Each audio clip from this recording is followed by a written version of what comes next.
And we have audio as well. Check one. How we sounding? Oh, we're looking good.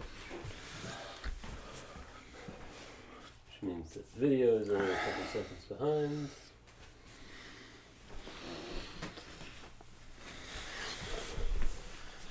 Hi, buddy. Hey, buddy. How's it going today? Good. Good. So... Yeah, today is the 10th. The 10th. The 10th of February, 2021, 1:14 p.m. 1:14 p.m. So yesterday we were talking about spirituality. Exactly. And you sort of did a little interview with me, asked me some questions about my spiritual journey and how I relate to that concept. So I was thinking that we'd just flip the script and I could ask you some questions, see where you're at. So sounds good, buddy. So to get things started, what do you think about the concept of spirituality? Like, what do you think about when you hear that word? So that's an interesting question because it's to me, there's trouble disentangling all the different things that spirituality could be. For sure. And it's also, spirituality itself isn't something that I think too much about, except as sort of facets of these other things that I think it's a part of. Okay. So those are things like, your mind, right? Your ability to think about things, the way that you interact with the world, right? The way that you interact with structures of power. Okay. So these are those. I think a lot about each of those things. I think a lot about the mind. I think a lot about the way people interact with the world, the way they communicate. Yeah. And I think a lot about structures of power. Right. And spirituality for me seems to exist in sort of a state of flux and overlap between those things. Yeah. Would you consider it like a way of interacting with all of those things?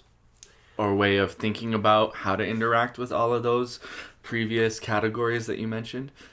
Sort of. So, okay. Something spiritual like this, it's clearly an aspect of the mind, right? Yeah. It's something that you feel and that shapes your interactions with the world, right? And that you can project to others, right? By using different forms of communication. Yeah. But what you can't do is sit down and just have a spiritual experience with somebody. Right. That doesn't mean anything unless you have a method of communicating that spiritual experience. Yeah. So you can sit down, you can light candles, you can pray, you can do other activities that sort of bind people's spiritual experiences together. But you can't just communicate spirituality from one person to another. No, I hear you. It's, as we were talking about last time, it's kind of I see it, and I think, maybe you see it this way or too. I don't want to put words in your mouth, but, spirituality is incredibly intimate in that way. Yeah. It's about your personal interactions with the world. But so to kind of take it back, because we started out last time is talking about spirituality versus religion, and I think it's really interesting as you see spirituality kind of as a part of these larger power structures. Do you see religion or religious institutions as one of those particular power structures that you are talking about that spirituality kind of falls under? Yeah, I mean, I think religion definitely taps into spirituality. Mm-hmm. The thing that's nice about religion is that there's an awful lot more to it sort of in the world. Yeah. So you can have really clear ideas of what is religion, what isn't religion. Right. Religions have scripts, they have structures, they have churches, they have places that you can go. They have rituals. Yeah. All of these things, and there's always going to be some fog about at which point you are in a religion, at which point you're not, at which point you're performing spiritual practice, at which point you're not. Right. But in general, you can make a pretty solid box. These things are religion, these things are not religion. At least compared to spirituality, in a lot of ways. Yeah. No, you exactly. Yeah, that makes sense. Did you grow up in a religious tradition yourself? So so I grew up. I was born in Canada, right? As you know, and 2 years later, I moved to England, which is, of course, where I formed my first memories. Right. And there, one of the major social centers of the little town we were in, Whaley Bridge, was the church, the Anglican church. The Anglican Church, yes. Of course. Being in Angleterre. Yes. So we would attend that. Yeah. And those early experiences sort of shaped my interaction with church spaces, and with some religious ideas as a whole. But it was never like a huge focus of my parents in order to sort of, communicate religious ideas to me. Right. Right.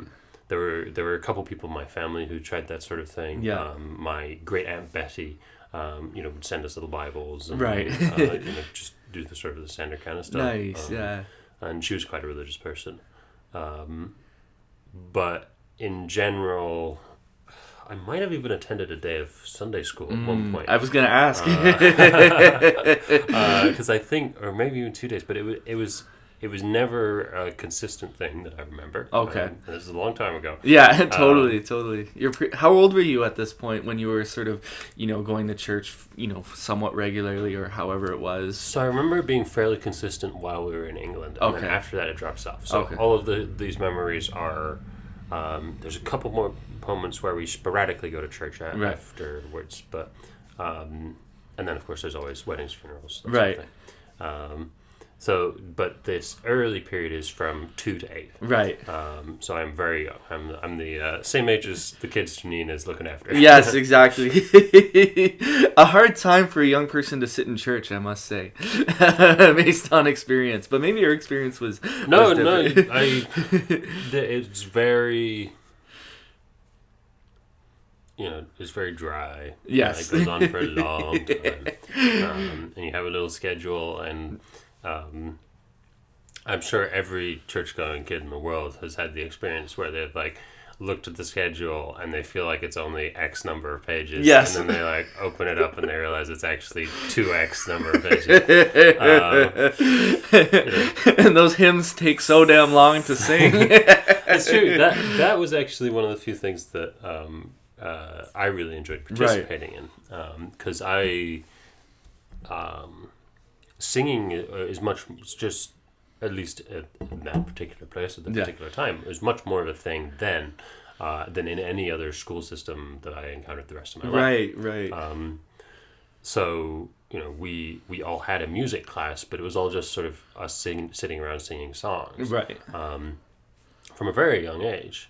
And we're kids, so we're probably singing the same songs over and over. Definitely. Whatever gets a clap or smile from a class of tiny children. Yes. But those singing experiences were also mirrored in church. Right. When you would sing hymns, so I would try and sing hymns early on. Nice. And, that's probably, I have a pretty good ear for tones. Yeah. So that's probably where that originated, is listening to music and being in a position where you had to sing along to it. Right. And then hearing and responding. At least you're just training listening there. Definitely. So that was the part that I enjoyed to a greater extent. I'm not sure how many hymns I actually picked up at the time. Right. I do know that my early my earliest solo was Once in Royal David City. Okay. Which I can no longer sing. Your voice is a little lower now, eh?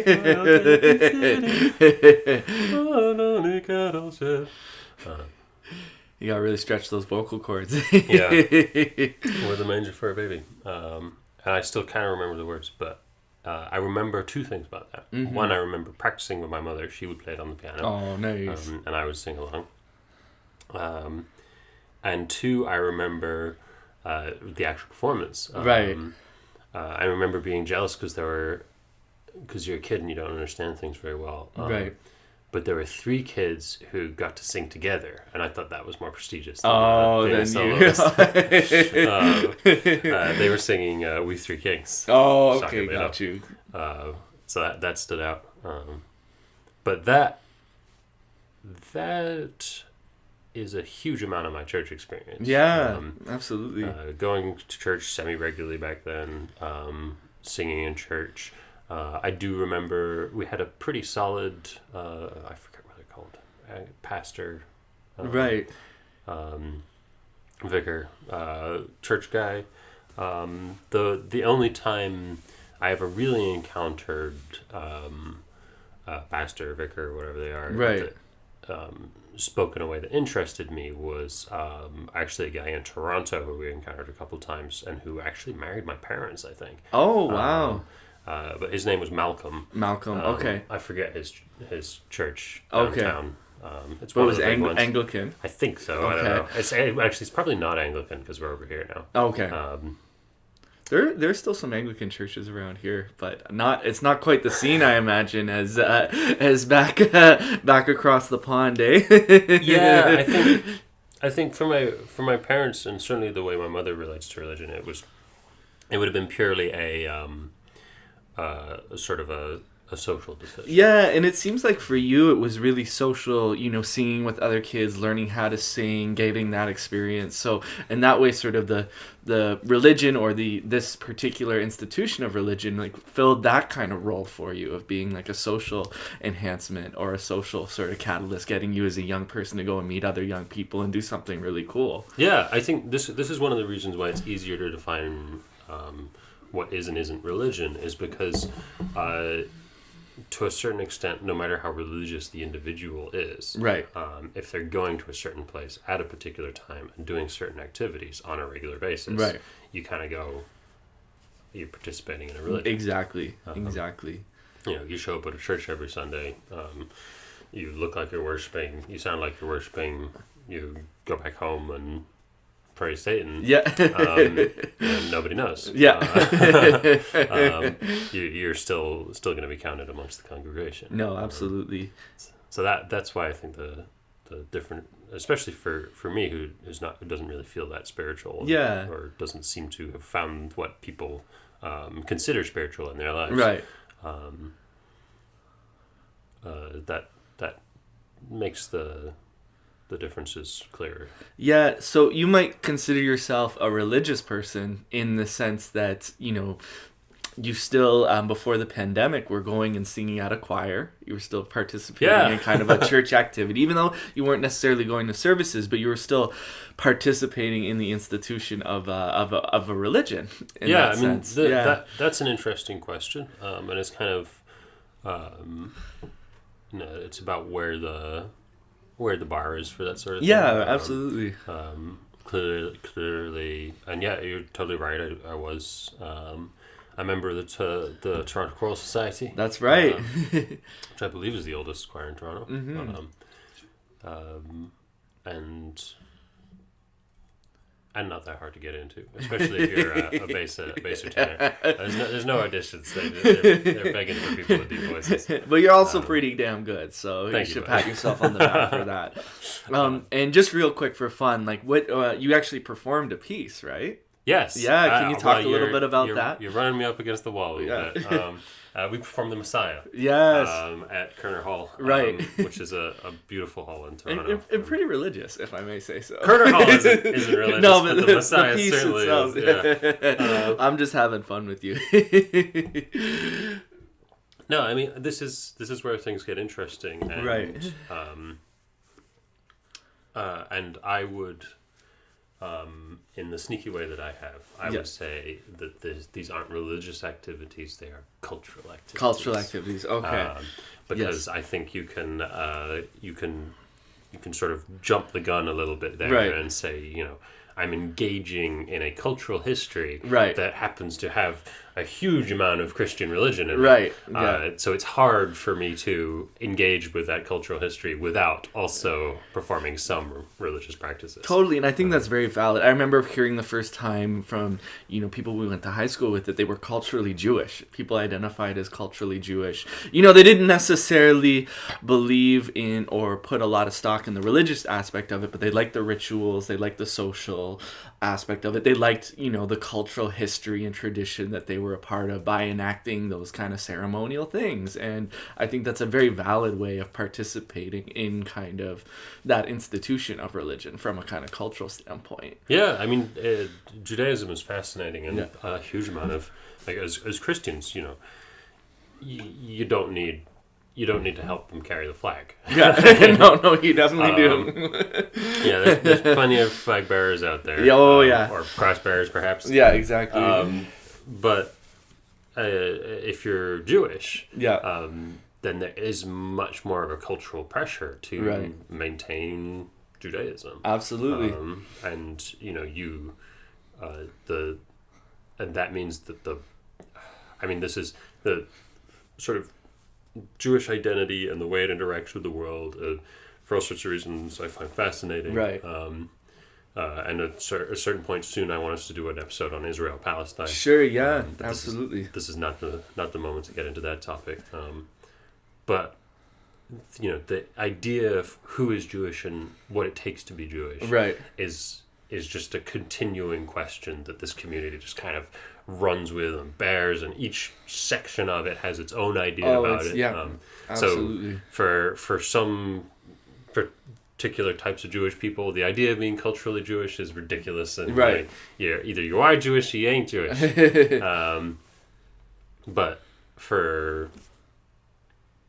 But that group, I think, especially these days, is becoming more and more a minority. Right. And I think in terms of the way I sort of engage culturally with Christianity, right. I think certainly I'm still in a minority. Right. I think most, most people who interact with religion right. commit more to religious ideas, and less to the sort of rituals or the cultural aspects that are associated with that. Right. Or if they are committing to those things, they're doing it in service of religious ideal. But it's a bit of a sort of gradient, because I think a lot of people are in your position or a similar position. They participate in aspects of the religious tradition they like, and they don't necessarily kind of see that as a religious practice. They see it more as kind of cultural, and I think that's really important when when thinking about your place in a kind of religious cultural institution. Often, I think we were growing up at a certain time where it was very much, I'm sorry to cut you off. Oh, no, go ahead. I think there's definitely more culturally Christian people than there are culturally Jewish people. Right. But, there are just so many more Christians and so proportionally fewer number of Jews,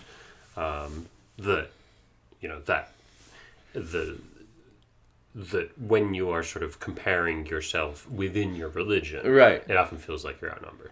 No, I hear you. But even within the people who might identify as Christian, there's a whole range of what that actually means to different people. Totally. Right? Some might actually call themselves Christian and like to participate in sort of just certain events, such as what you're talking about. Some might even, go to mass once a year, and that's it for them, right? Yeah. So it's just kind of interesting. No, that's the real challenge, because some people seem to engage with religion in more of a spiritual maybe way, right? They engage with religion sort of internally. Yeah. I think that is one of the things that spiritualism seems to mostly abhor sort of larger structural organized beliefs. If you think that's fair. Well, I don't think that's entirely fair. I think that's an element of spirituality for sure that a lot of people espouse, but I also meet a lot of people who are perfectly happy to kind of let their spirituality complement their religious activities. In particular, I'm thinking of a lot of the mystical tradition in our own sort of Christian history was very much focused on a personal or spiritual, intimate relationship with God that still was able to exist within the confines of the priesthood. But that's just my thinking on it. Yeah, so I guess at this point I'd have to ask you what you think spiritualism is in that case. Totally. I think it's a very, once again, a kind of intimate personal relationship with what you see as divine or what you see as spiritual. But how would you sort of, so it's an intimate personal relationship, how would you tell if somebody had an intimate personal relationship with something divine? You've got to talk to them about it. How would you tell if they were telling the truth? Well, no, that's true. Absolutely. It's hard to tell if they're having the truth, if they just believe it or don't. You kind of, it's one of those, it's an abstract concept for that reason, you know? So this is why I was tying it more directly to trying to tie it more directly to structures. Right. And I'm not saying that that's right. Right. I'm just trying to grapple with the idea in the way that I do, and yeah, of course. To us listening in the future, whoever else encounters this, right. And as I'm sure you kind of know, like this is exactly how I engage with these ideas. Totally, yeah. So to me, and it's one of the reasons why if you ask me if I'm a spiritual person, I'm probably going to say no. Right. Yeah. Absolutely. But I'm also going to ask you what you think that means. Right. Which is, of course, what just happened. No, exactly. Exactly. So and certainly in the way you outlined it, I might say no. Right. But the point of where we went was I could be lying. Yeah, no, absolutely. Or I could just not know, and you could get to know me, and maybe your idea of spirituality suddenly fits into the way I interact with the world. Totally. And you think that I'm a super spiritual, like connected, divinely interacting person. Mm-hmm. Whereas I just think that I'm going around doing me stuff. No, absolutely. So I think that, and this is just just a basic part of what we're dealing with. Yeah. Is that it is so hard to pin down. Yes. And I think that's part of why I don't sort of say that I'm spiritual. Totally. Because when I'm doing that, I feel like I am, regardless of the actual implications of the question, of that whole back and forth we just did. Right. Regardless of all that, I think that people do have a general idea of what spiritual people do. Yes. And how to spot spiritual people. Yeah. And how they interact with the world. Yeah. So when I'm saying no not just to sort of that idea, or not even really primarily to that idea, right, but more to those interactions. To the kind of vague but very much ubiquitous sort of images that are conjured up when we talk about the spiritual man or spiritual people. I get you. I see you on give that. Give me an example of something you think is spiritual. Oh man, like, are you wearing a cloak? You walking around in the desert? These are kind of images that people talk about when they think about spiritual. Very Christian, yeah. Yeah, exactly. Or are you meditating for 8 hours a day? Yeah, probably not. No. Probably not. Are you trying to lift rocks with your mind? I'm joking there, but are you there's this sort of kind of these archetypal images that come in when you think about, depending on what traditions you've been exposed to that talk about spiritual people, they kind of come into your mind when you sort of think about, or they come into other people's minds when you ask them that question, what do you think about spirituality? It's funny because in a way a lot of the stuff that for really spiritual, what sounds like really spiritual people, from what you're saying, it just sounds like they're sort of self-isolation from social groups. A desire to pursue something that they may not have in common with other people, and to sort of do their own thing. And these are all certainly things that I do. But I don't see them as spiritual enterprises. I see them as intellectual enterprises. No, as intellectual enterprises. And I think a lot of mystics who kind of define themselves as spiritual are often intellectuals. Like, look at the great fathers of the church, right? Quote unquote. And also all the medieval women who are writing as well, like Hildegard of Bingen. They all sort of had their periods of solitude where they're able to think about reality and sort of talk about it, in ways that fit the, prevailing ideologies of the time. But you do have like great intellectual work, like the Confessions coming out of that tradition, and the works of Thomas Aquinas and others. Master Eckhart is another old medieval Christian philosopher, theologist. spiritual leader to many people. So it's just interesting, that I think a lot of people choose to, they look at themselves and they see, their intellectual quest as a spiritual one, or there is at least a tradition of that lens to apply to people's intellectual quest. Yes. So I think I have a positive, but I also have a cynical take on this. And the cynical aspect of it is, I think, just, you roll back history to those particular time periods. Right. 4th century for Augustine. Right. Please don't have that wrong. My mom's not going to watch this one.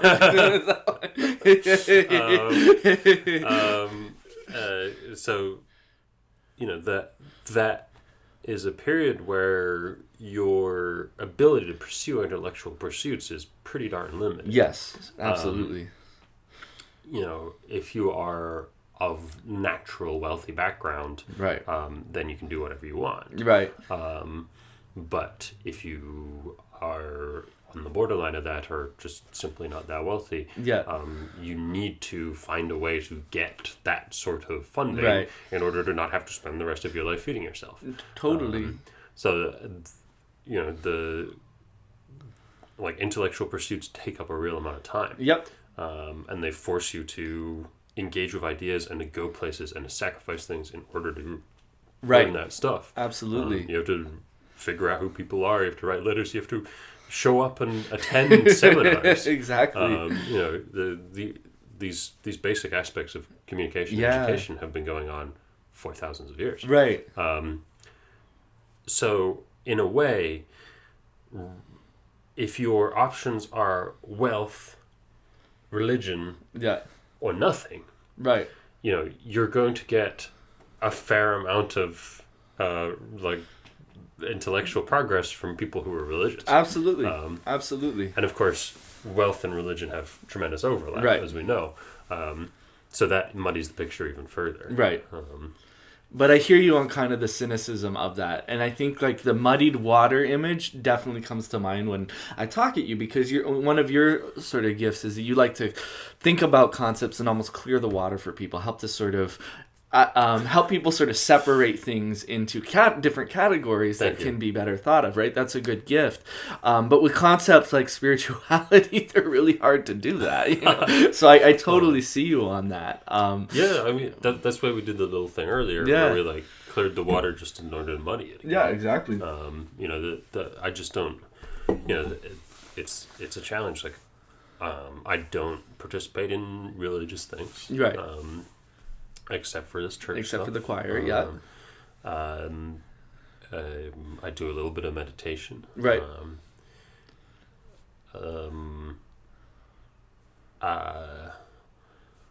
The question about sort of spirituality and religion, right, the thing that I think we've been skirting around a little bit, is at the end of the day, I think it comes back to an idea of divinity. I was going to ask you about that, definitely. So I was thinking, I know one of the things you've thought a lot about, because we've talked about it a little bit, but, you've told me that you've thought a lot about this, is God, is the divinity, or the concept of divinity. Maybe we should talk a little bit about that. What are some of your thoughts on that? So I have, it's one of the reasons I don't fit too well into religious things is I got a lot of ideas about this, and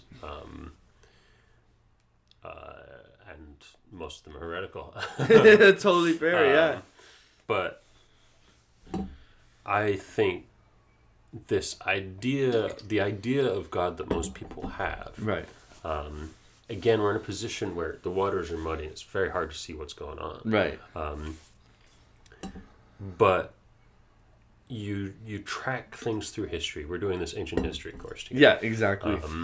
And as we know a little bit from it, and as I know even more from some of the other reading I've done, one of the absolute oldest things that we have is religious monuments. Yes. Right. Yes. The pre-writing, prehistory. Right. This stuff just goes back and back and back. Absolutely. And the natural question is, why? Mm-hmm. Why have people been praying to something forever? Right. And for the vast percentage of human history, the answer seems to be or the answer could be, because we simply don't know what's going on. Yeah. You know, you have, envision the first pack of apes that first gained sentience. Right. You know, they emerge into the world and they're like, what the fuck is going on? Yeah. You know, what is this? Where am I? Yeah, what's my purpose? What am I doing? Right. Yeah. And the step from that to realizing that you're spending your entire life, gathering, hunting, procreating, yes, sleeping, that's about it. Right. If you have the ability to question the world, right, you're going to want to use it. Right. All of these things have really clear aims. Yeah. Right. Nobody questions. People have an intrinsic understanding that we need to get food. Yes. And that we need to eat. Yes. Because if you don't have that, you're out of the species. Right. Same sort of thing for shelter, for travel. If you require travel in order to find new hunting grounds, kind of like our base set of basic needs. Exactly. Yeah, totally. So this initial pack, they come in with all of this sort of background, what we call an animal's sort of instinct, because we don't really know what's going on. Right. They come in with all this sort of baggage, intellectual baggage on how to interact with the world and how to go around and do things. Right. And they don't know why they're doing it. God, for me, just sort of enters the picture as boom, we have been given sentience. Mm-hmm. We have this intellectual capacity to question the world. Ergo, we have something to do with it that is worthwhile. Right. And religion sort of emerges to me as different ways of answering that question. Definitely. Different ways of giving value to your life. Absolutely. And what you see in the early civilizations is what seems to be either power structures, or these may well be traditions that last back into a prehistoric time. Definitely. Of people going, we can use religion to say that we are chosen to dictate what the answers to these questions Absolutely. are. To intercede on behalf of the divine to the humans. Exactly. Yeah. And if the rest of humanity. And this is something that exists in the Mesopotamian tradition. It's something that exists in the Chinese tradition very, very prominently. Oh, yeah. In the Egyptian. Yeah. The only tradition I'm aware of that doesn't have very blatant evidence of this is the Harappan tradition. Yeah, we didn't... and part of that is because we know so little about the Harappan tradition. We haven't even translated their language yet. They may not have even had a language. They definitely had some sort of symbolic representation, and they probably talked. Right. But if they ever actually wrote that down, we haven't found it yet. we've either not found it or they just didn't. No, but it is really important to kind of cycle back just to this kind of idea of where the concept of God emerges. I think as well, when the human species sort of emerges, and you get this first pack of apes. Let's call it that. I like that. Pack of apes. I gotta get that on a t-shirt, or however many there are, One of the things I sort of look as we're going through this history course and thinking about religion is it really sort of tries to figure out the human's place in the cosmos. This is a cosmos and a world where, you're dependent on the rain coming down so your crops can grow at certain times. You're dependent on a river flooding at particular times of the year. You want to be able to affect that stuff. Exactly. You want to be able to affect that, and you want to keep it happening. Mm-hmm. You want to keep, because we don't have there's no intellectual understanding of ecology at this point in an ecosystem. What happens if you don't do the right thing, you don't appease whatever is making this happen properly, it might not happen. If you rely on grain production to stay alive, exactly, and a priest shows up in your village and says, if you don't worship this cult, next year no grain, and next year there's no grain, exactly, you're worshiping that priest then. Absolutely. When he comes back in town, you're on that. Definitely. And that is such a powerful force that it doesn't really matter so much if that priest shows up at every village. Right. every year, and he does that, and most of the time it misses. Right. Because those 10 villages where he got it right, those guys are his now. Yeah. That is just pure power. Mm-hmm. No, absolutely. And one of the things, and that's like the most simple, most basic way that religious people have figured out how to interact with the general religious people. Right. Religious figures of power have Yeah. figured out how to interact with the populace. Totally. In reality, they have much cleverer systems, and their whole the early frame of the system basically comes down to making it so that your predictions either end up being true or they end up being falsified because of the actions of the people who are messing it up. Right. Like that's what the clever aspect of this king who serves as a passage through God thing is, Right. Which continues to manifest through religions and is of course part of the Catholic tradition. Yeah, absolutely. But this king who manifests through God, he can do no wrong. Yeah. That means if wrong is occurring, that's on you, buddy. Yeah. That dispersion of privilege, of power, of guilt. No, absolutely. That gives a framework for human activity and for structure in life. Definitely. And that model is something that I don't see any reason why it couldn't. Like we have clear evidence of it in these large civilizations, in part just because they exist in material remains very clearly. Absolutely.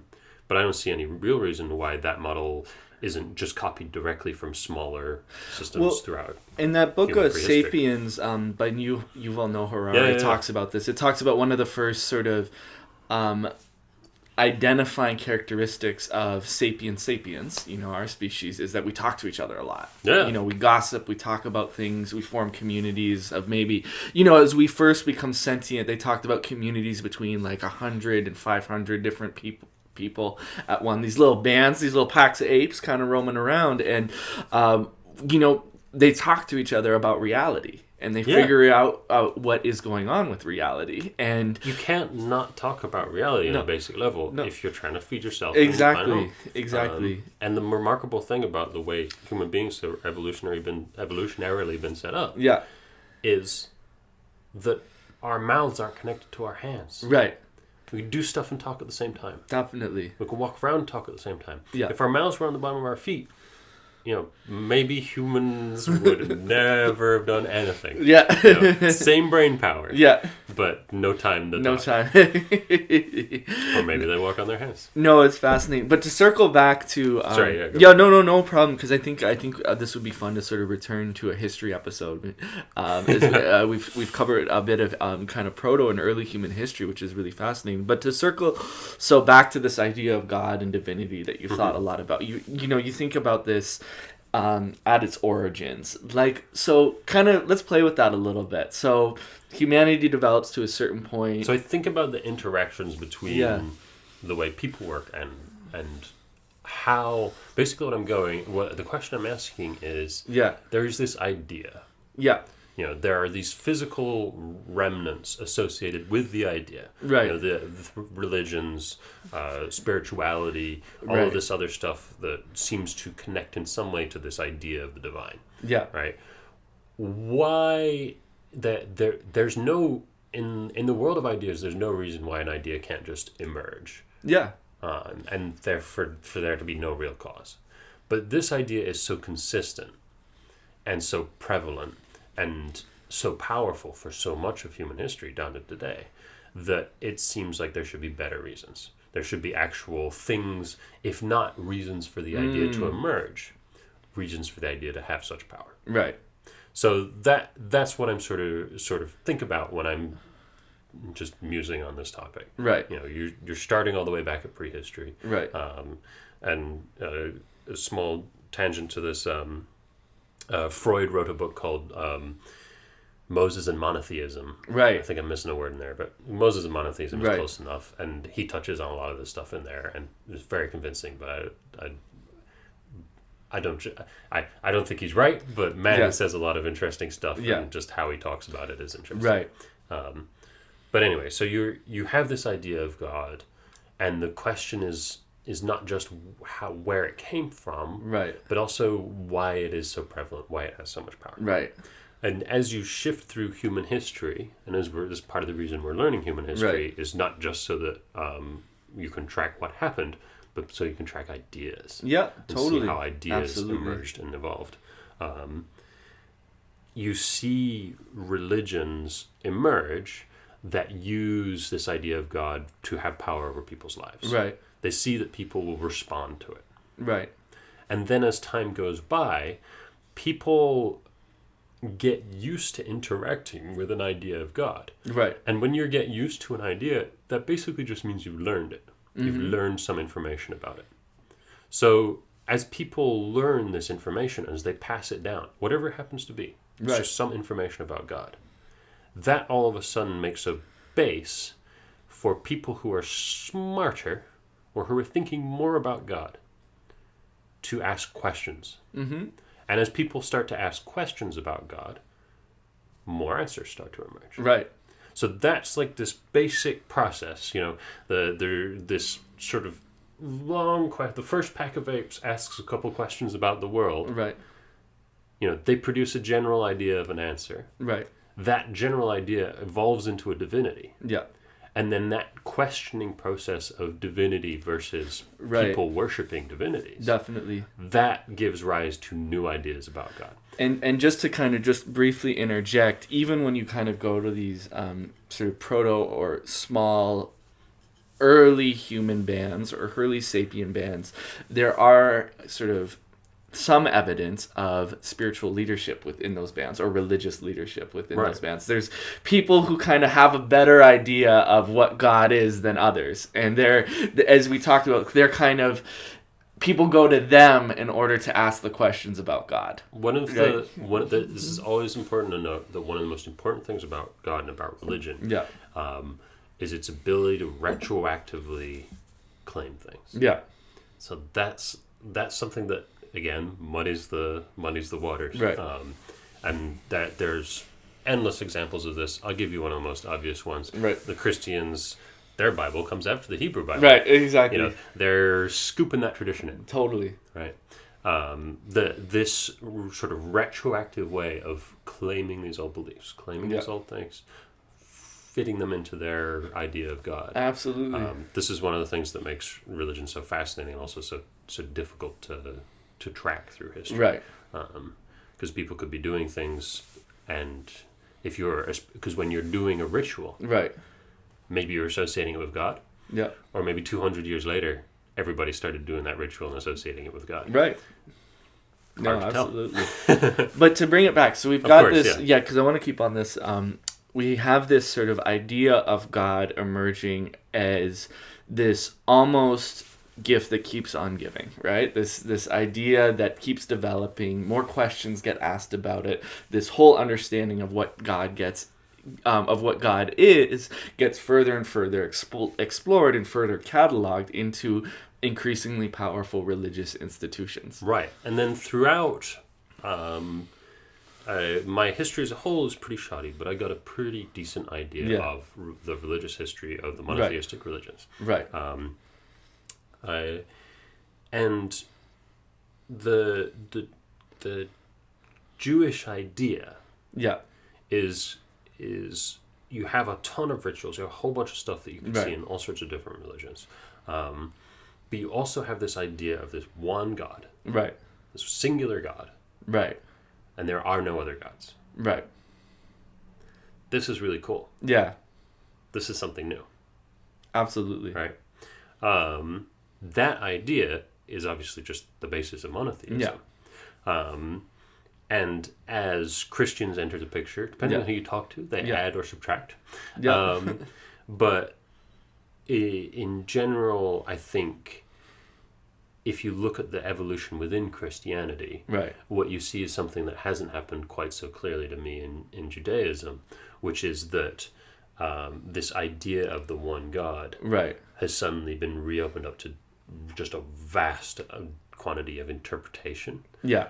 And also, it has been the most clear thing is it has been sort of removed from a ritual to access. Okay, so could you explain that a little bit? Yes. So, in terms of basic examples, in the Jewish religion, only certain people could be priests. Right. And those priests were the only ones who were allowed to read Hebrew, and those people were the only ones who were allowed to read the Hebrew Bible. Right. This is one of the reasons why, in terms of history, it's weird that Israel's main language is Hebrew. Right. Whatever. There you go. There you go. The world changes. Yes. But that is, gatekeeping. They're in control of the Bible. Right. They tell you what the Bible says. This is immense power because not only are they in control of actually reading it and communicating it, they're in control of interpreting it. Exactly. They tell you what it says. You can't read it for yourself, They tell you what it says. You can't question them. And this value of the encoded text, right, this physical text, it's the fascinating thing that is just so important. Right. For all sorts of reasons. And if you're thinking very selfishly, then you can think, if I wrote the Torah or chunks of the Torah 2,000, 3,000, 4,000 years later, people are still doing that stuff. Yeah, no, absolutely. And it is very, very powerful. So I think to kind of circle back to sort of this idea of God, because I think I just want to ask you one question as we kind of get close to the end of our time period, because I have a feeling we'll backtrack on some of these concepts a little later. But one thing I wanted to ask you about is kind of what your relationship with God is like, if you could sum it up. Do you see it just as an idea, or is it just an idea, or is it is that kind of godlike in its proportions for you, the idea of God itself? No, I mean, I can. It's a good question. I think I can sort of finish up my little bit, and hopefully it'll answer it at the same time. So, do you want some water? I'm okay. Thank you, buddy. Okay. As this idea and people's interactions with God, as they progress over time, what you end up getting is this valid. Sorry, I was with the text, right? Yes, you got the text. The encoded text, incredibly valuable. These religions become the religions of the book. Yeah. Right. And that leads to Christianity producing its book. Right. And then 800 years later, it leads to Muhammad writing his book. Right. Right. Yeah. And the fact that you are taking language, a form of communication, and you are tapping into or trying to tap into this sort of divinity. Right. This to me, in a way, it's God is an aspect of communication. Okay. It's your ability to say something about the world. I see. I see. That's why these encoded texts are so important. Yeah. Because they're there. Yeah. And they're endlessly interpretable. Right. And that, to me, is the essence of God that's passed throughout generations and generations. I see. It's your ability to look at the world and interpret things, and to find parts of the world that you can just endlessly unwrap. Yeah. Right? That sort of unlimited expression. There are some things in the world that you can basically get to the bottom of. Right. Right? Those things are stuff, in many ways, those things are stuff that existed all the way back with the apes. Mm-hmm. If you're eating berries, once you've consumed the berry, it is inside of you. Yeah, it's done, But if you're worshiping God, right, is it inside of you? No, it's true. Where does it end? Where does it begin? Where does it end? Where does it begin? Exactly. Where does it go? These kind of questions become circular almost. Yes. Yeah. So that for me is the way I've come to think about God. Mm-hmm. There are times when that seems to emerge kind of semi-spiritually. Yeah. In general, in general, it's hard for me to, because the idea is that we have this idea, right? Yeah. We know sort of what I think God is. Yeah. You can unravel and unravel and unravel. Right. It just provides this endless speculation, this endless depth. Sure, absolutely. In one of the other things that I like from the Christian tradition is that it says that God is in all things. Mm-hmm. And this is something that I think is also true. Yeah. So that there is this aspect in all things that can be endlessly Unraveled, exactly. So it's this, but that in a way makes it sort of more of a normal thing. Mm-hmm. You're constantly encountering God in your life. Right. But I know many priests who would say the same thing. I know, but I don't understand why they're so excited about it. That's fair. No, that's a fair point. Like that's the jump for me. You're surrounded by this aspect of things. Yeah. That's what God is. Aspect of things that you endlessly can unravel. But how you make the jump to all the other baggage and stuff that people have for God. Right. That's the bit that's confusing to me. And when I'm contemplating this stuff, like the people sort of report, piety and emotional feelings towards these things, and these are things that I don't typically feel rising within me. No, totally. And I don't want to be cynical and say that that's just because they don't exist. Right. Because I wouldn't have a leg to stand on. Right. But that this is again a muddied water where absolutely. Maybe these things exist because religious icons are really useful in Right. times when people are already feeling incredibly powerful emotions, and they're a channel through which they can manifest. Definitely. Or which is probably a good thing. Definitely. Or maybe it is actually the product of some aspect of divinity that so far I've not yet managed to unravel. Yeah, and as part of that divinity or that concept, you might unravel a part of it, but it will always lead to further strands further along the path, But so I want to, just by ending, when you talk about semi-spiritual, what I'm not asking you to define what you did. I'm not asking you to define what that is. What was the context? So you talked about when you're thinking about this idea of the ineffability of God, the fact that you can kind of, at a certain point, you can just keep endlessly thinking and unraveling and unpack it. And there's something about it that just defies, solidity in that way. You talked about in moments of that exploration, there being moments when you felt semi-spiritual. Right. So and what do you mean by that? Thank you for bringing me back to me. By that I meant could or could not be. Okay. So we had trouble defining spiritual early on. Yeah. And because of that, I think it's pretty clear that to some people that would just definitively be a spiritual experience. Right. But to other people, I don't think it would qualify. Yeah, exactly. And in general, I don't know which side of the things to come across, but I do think it's worth noting that, for some people, that would be the essence of spirituality. I see. Okay. So that's what I was trying to... So, but were they any kind of like emotions or in particular, like, just without using the label of spiritual, but just kind of, if we could look at this category and look at what's in it, a semi-spiritual category, and then forget we use that word, what would be kind of contained in those experiences? Like, what were you feeling? Like, what was happening at the time? Well, it's not so much what the feeling, but more the act. The act itself. So the act of thinking about this stuff, the act of discovering things. And I gain a lot of pleasure from learning new things and discovering new stuff. Totally.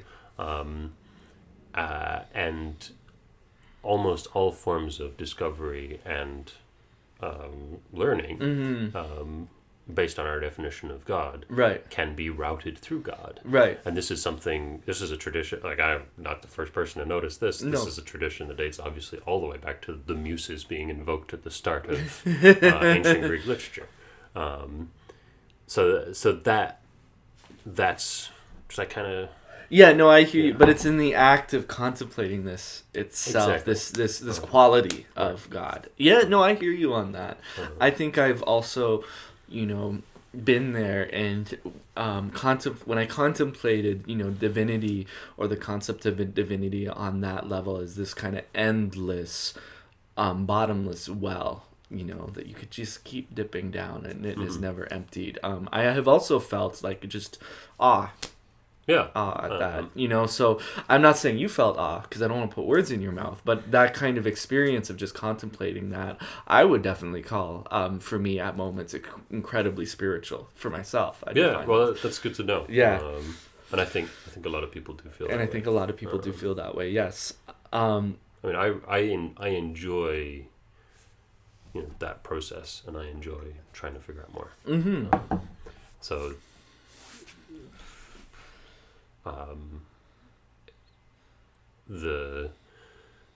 a huge amount of what I'm thinking about, and what hopefully we've gotten out throughout this conversation about, is how to figure out how to define things and wrap limits around things, and to figure out how we know things and what knowledge is. Right. So epistemological. Yes, absolutely. For the philosophers out there. Definitely. And I think,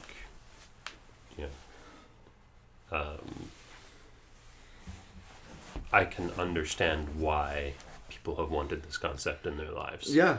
And I think part of that is nothing more complicated than the fact that it is a basic aspect of how our world works. Yes, exactly. And we need, those basic aspects of how our world works have considerable power.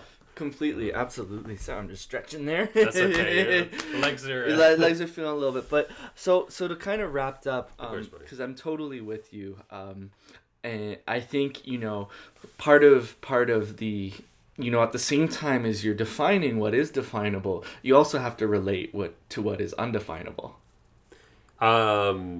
Yes. Just to hold, and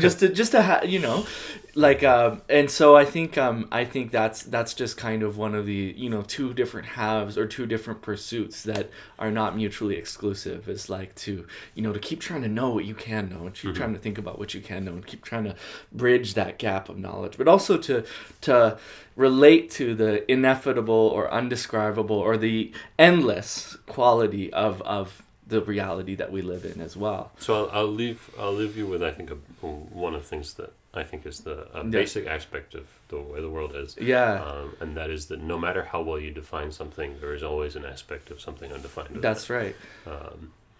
And I think the reason for that is because it's just a basic aspect of how our minds work with the world. Totally. Yeah. There's something undefinable in here. Yeah. So everything we observe leaves something undefinable. Absolutely. And I think our ability to be sentient, yes, and our ability to know the things that we know and to interact with the world in the way that we do, right, it relies incredibly heavily on that undefinable part.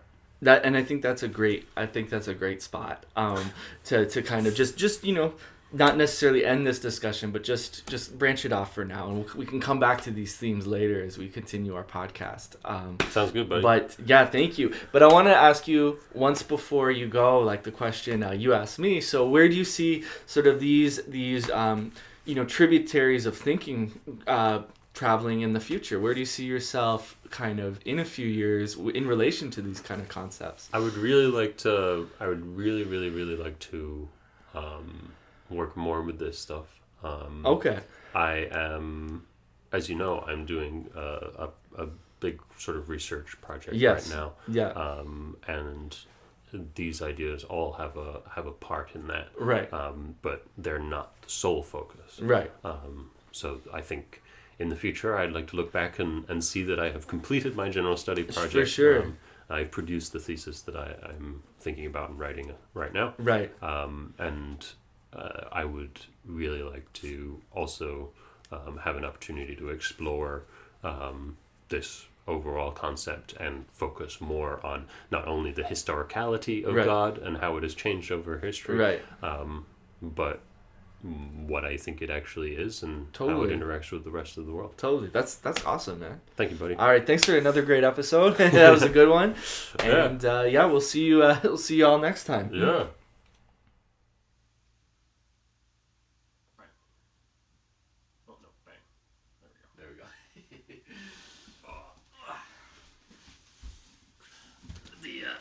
ritual hobble to the. Yeah, there you go.